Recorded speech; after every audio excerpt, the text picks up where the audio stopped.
There's no need to complicate things. Let's stick to the basics. We both know what we want, let's just keep it simple. Oh yeah, oh yeah, oh yeah. We dance on the same wavelength. This feels like a new beginning. We both know what we want, let's just keep it simple. Oh yeah, oh yeah, oh yeah. So won't you let me trip, trip, trip with you? Leading and follow, leave us till tomorrow. So won't you let me trip, trip, trip with you? Leading and follow, leave us till tomorrow. So won't you let me? So won't you let me?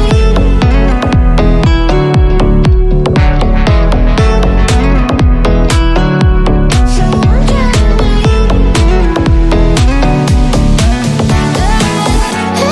I dream that if I can hold you close, you could be my antidote. Let me run away with you tonight. Let us leave the world behind. Give in, keep yourself thinking. Tonight, let go and start dreaming.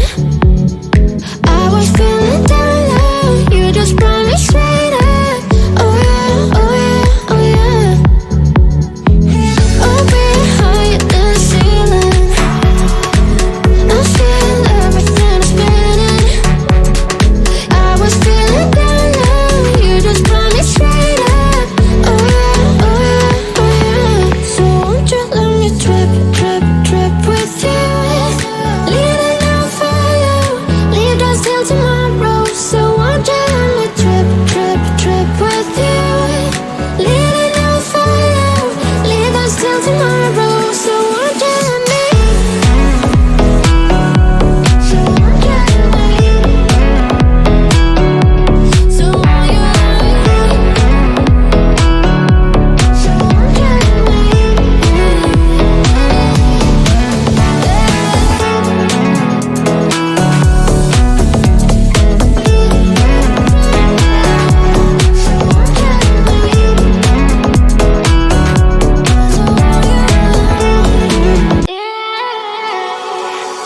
There's no need to complicate things. Let's stick to the basics. We both know what we want, let's just keep it simple. Oh yeah, oh yeah, oh yeah. We dance on the same wavelength. This feels like a new beginning. We both know what we want, let's just keep it simple. Oh yeah, oh yeah, oh yeah. So won't you let me trip, trip, trip with you? Leading and follow, leave us till tomorrow. So won't you let me trip, trip, trip with you? Leading and follow, leave us till tomorrow. So won't you let me? So won't you let me?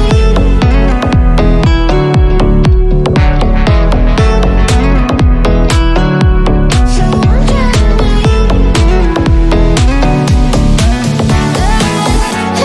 I dream that if I can hold you close, you could be my antidote. Let me run away with you tonight. Let us leave the world behind. Give in, keep yourself thinking.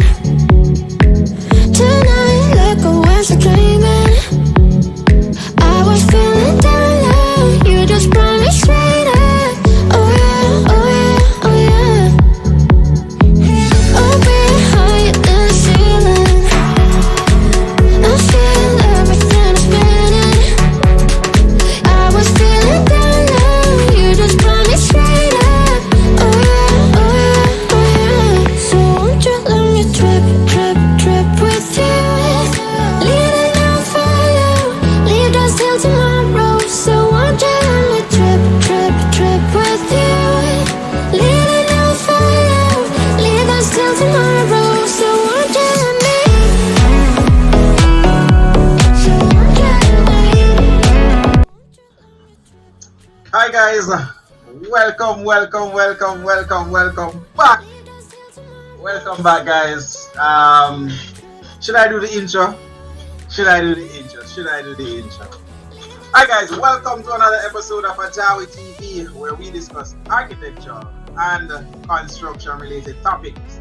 I'm your host, I'm AJAWI, and for today I'm loving the topic.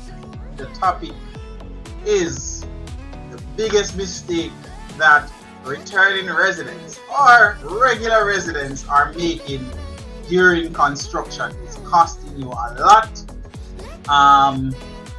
It costs you a lot of stress, and you are making it in some way, shape, or form. And if we can reduce this mistake, your construction will be better. It will save you from going too far over budget, and it will also save you the one bag of stress at the end of the day, right? So that's what we'll be discussing today. I hope that it is an interactive conversation today. Let me know if you're hearing me. Comment in the comment section. I've been out for some time now. No fault of mine, right? No fault of mine. Reason being, I got to take care of the, back office things. I have to take care of, myself as well. Make sure that, I am good. Make sure that I am in good health and all of them things. And I'm taking care of the paperwork side of things, right? So, I'm throwing it out there. What do you think the biggest mistake that we make during construction is? Tell me what you think that is. Comment in the comment section. As you come in, hit the like button. If you're not subscribed to the channel yet, subscribe. The channel is for you, right? It's for you. Hit the notification bell, right? So that you can be notified whenever I make videos just like this one. Guys, I don't know if you noticed, for those that follow the other channel, right, I've been taking some time for myself, basically giving it a little break, so that I can, maintain, isn't it? So if you watch the other channel, you'll see that, I was actually dealing with exams, I was dealing with work, I was dealing with just generally taking care of myself, because we have to do that part, right? Mark Hugh Spence, big up yourself. Roy Scott in the building, big up yourself, right? Big up yourself. Who else there? I Smash for real, big up yourself. Some of the day one people them there, so I appreciate you. No matter the numbers, we're there, and we say thank you. All right, thank you very much for tuning. Now, some of I'm gonna tell you three areas, right? Some of them I've told you already, but the number one thing that we do during construction, or the number one mistake, I'm going to tell you that as well, and I'm going to have that discussion with you, right? Have that discussion with you. And tell you how you can avoid it, how you can minimize it. You will do some amount of it during your construction. It's kind of unavoidable, but at the same time, it's a mistake because we can reduce the amount of it, right? You may be wondering what it is. You can't avoid it. No matter what you do, you can't avoid it. Real says change the scope. That is a mistake. That's a big mistake. But I don't think it is the biggest mistake, right? What does real mean by change the scope? It means that while you're doing construction, you want additional things being added to the project, simply because you see it now and you want it, right? It's not necessarily something that you planned for before, and as such, it changes the scope of works. That you had initially planned. Now here's the thing, with the change of scope is kind of relative, meaning if you did do a bit of quantities, within the bill of quantities, there's a section there that is called contingencies, right? It's a contingency. The way how a bill of quantities is set up, you're supposed to have a contingency sum within your bill of quantities, right? So the quantity surveyor should make sure that there is a contingency sum within the bill of quantities, and that sum is supposed to be let us say allocated upon the client's instruction, right? So say you're doing your bathroom, right? Your bathroom will have a contingency sum. Your roof also will have a contingency sum, right? This is an amount of money allocated for any little change that is there, any little fluctuation, or maybe the client thought that they wanted a particular type of roof finish and they see another type that is similar but is a little bit more expensive, then the contingency would have covered that additional cost within the budget, right? So there is contingency. So technically, changing scope within reason is kind of accounted for to some extent. Now, when you say change scope and you look at it like drastically changing the scope of works, meaning you did want a 10 by 10 bedroom, right? 1 bathroom, and then you start work and you realize that, boy, that 1 bedroom 10 by 10 now go work, and you now want a bigger bedroom, or you want an additional bedroom, then that's a change of scope. Now, if the contingency sum cannot cover that amount, then it will adversely affect the overall cost of the project, right? So that is not necessarily the biggest mistake that we make during construction, right? That's not the biggest mistake. Let me see who else they here. Real is here. Pick up yourself, Real. All right, so scope of works, that is a mistake that we make, which is, you know, when we try to change things as we feel fit, right? Any project you are doing, you should always be open to changes. Change is the only constant. True. The industry is one that, you know, will always be changing. So therefore, you have to expect changes during construction, but it's not change that you should get up and you're there, you know, changing everything every minute. Change a wall from this position to another position just because you feel like it. You try to do that within the design phase, right? You make all the changes within your design phase.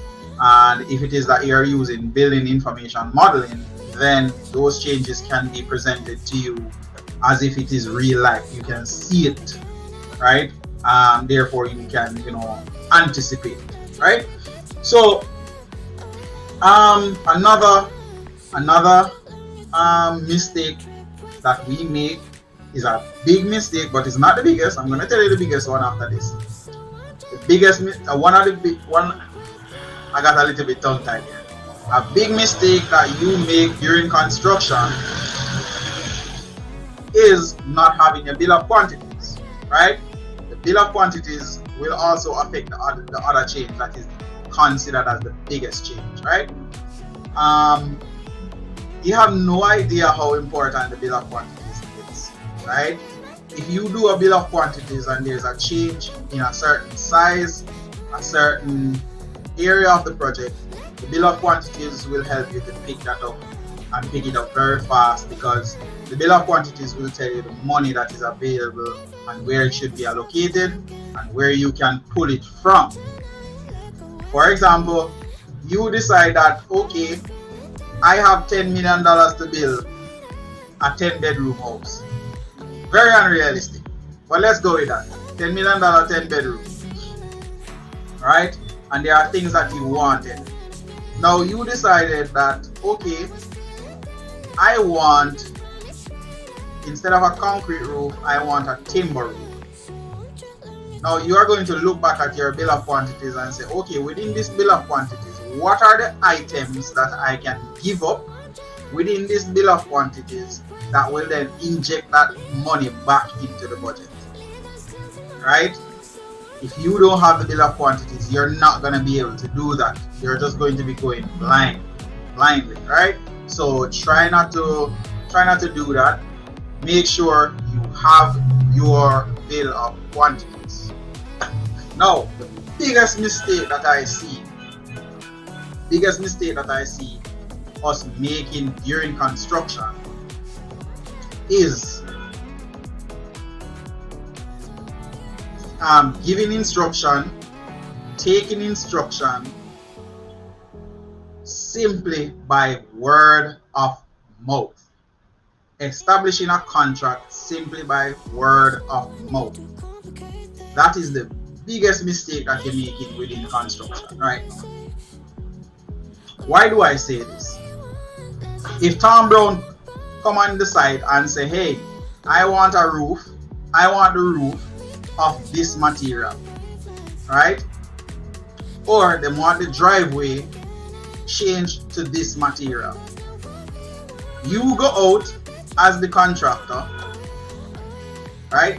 Take the instruction from the homeowner and go change the driveway to the material that they selected. You did not get written instructions. There's nothing in writing. That is really on you at the end of the day, because you didn't back that up with written instructions. On the flip side, the contractor come to you and say, hey, you know that I'm doing this, it's going to cost more, and you don't get anything in writing. When it comes down to it and the contractor sends something to you, there is so much loopholes there that you can't really do anything because you don't have anything in writing, right? Establish a written contract, establish a written means of communication. Now, within our culture, it is shunned. It is not the norm. Most people don't like it. But I believe if it is that you as a returning resident, you're doing construction, you need to have written things.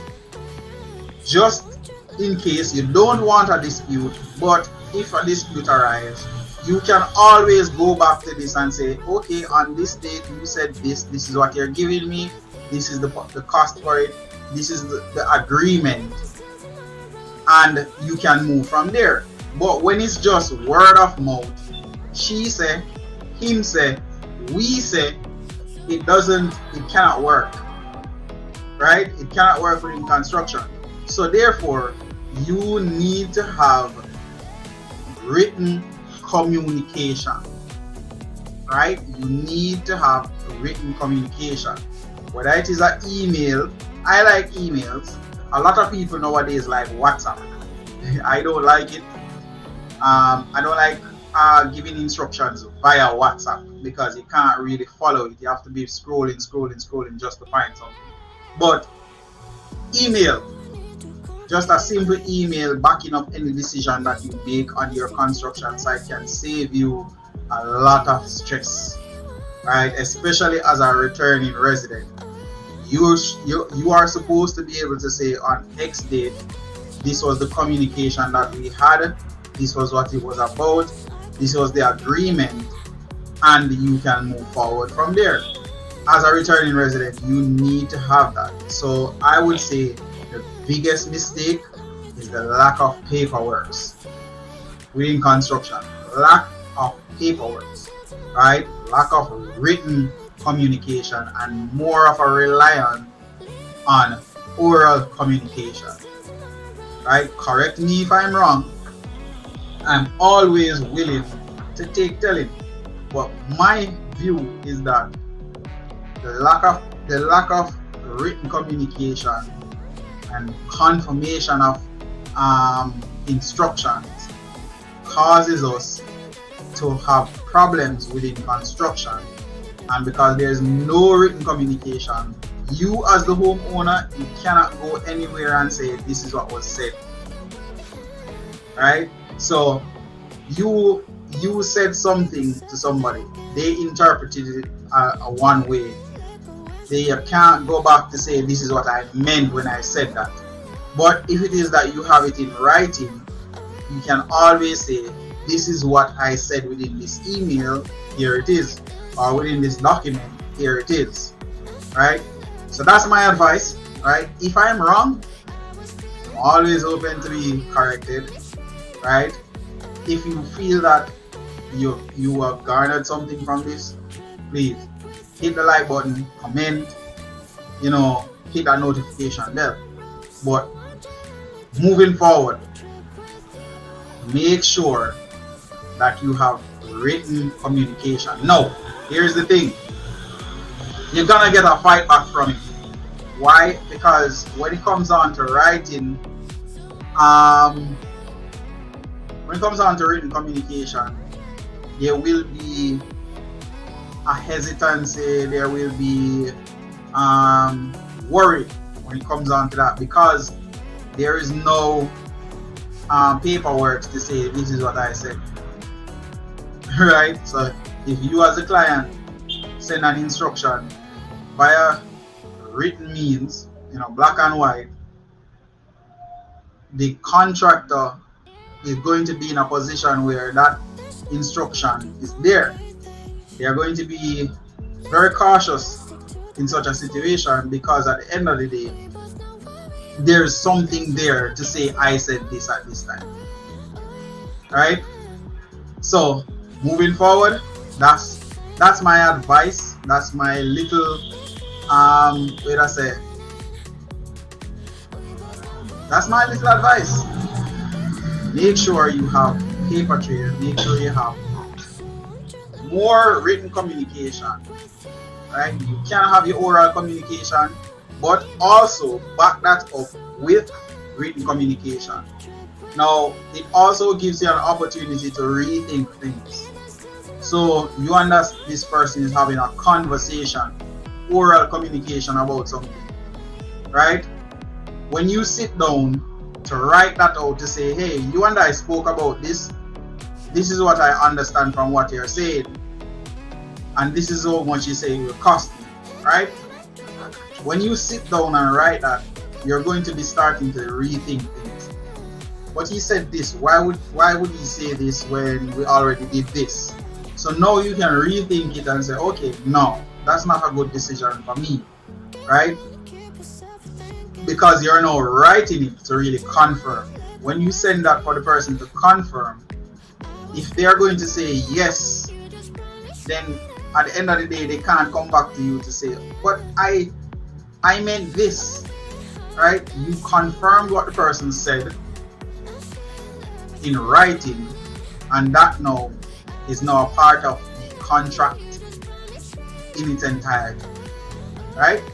So that's my little 2 cents for today. That's the biggest mistake that you're making. More reliance on oral communication versus written communication.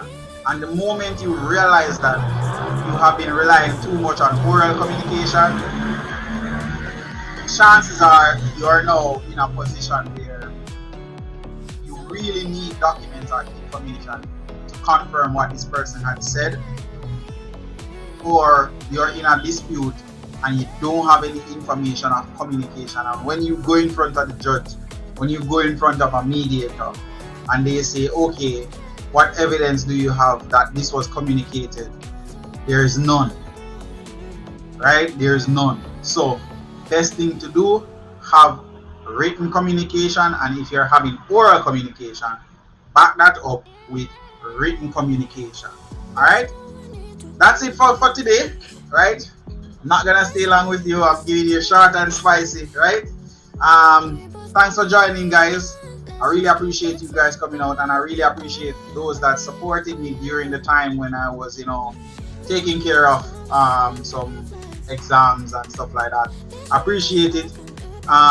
Those that have been here from day one, big up yourself. I appreciate you. Roy Scott, big up yourself. Appreciate it. Alright. And I'll be having more lives now, so you can always check back on Sundays, 30 minutes on Sundays, chilling with you, talking about a topic. That's it. Anyways, peace out. See you next time. Alright, guys. Appreciate it.